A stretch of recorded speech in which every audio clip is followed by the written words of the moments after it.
30 дипломати од кариера деновиве се деградирани поради, како што велат, поинакви политички гледишта или лична нетрпеливост од страна на министерот за надворешни работи Димитров и шефот на неговиот кабинет. Алфа контактираше со еден од нив кој во страх од реперкусии сака да биде анонимен, а не објасни дека дипломатите биле спуштени во хиерархијата за едно до две звања, при што добиле и соодветно намалување на платите.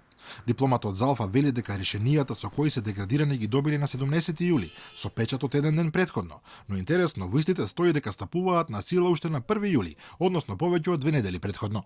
Во решението пишувало дека одлуките се донесени врз база на систематизација која била направена во декември минатата година, но која ниту еден од дипломатите никогаш не ја видел. Меѓу деградираните има доктори на науки и магистри, а поранешниот министер за надворешни работи Антонио Милошовски во статус на Facebook посочува дека истата судбина ја доживеала една дипломатка пред пензија. Од друга страна, меѓу 30-тината кои се нашли на листата нема ниту еден албанец.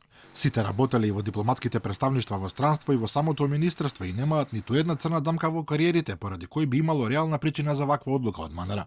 Дипломатот вели дека поради низа прекршување на процедурите, дел од колегите размислуваат да поднесат тужби до соодветни институции. Од министерството меѓутоа за целиот случај немаат никаков коментар, освен потврдата дека постои систематизација и дека се било според законските прописи. Во меѓувреме МНР испрати двајца нови конзули во дипломатските представништва на Македонија во Минхен и во Њу Џерси.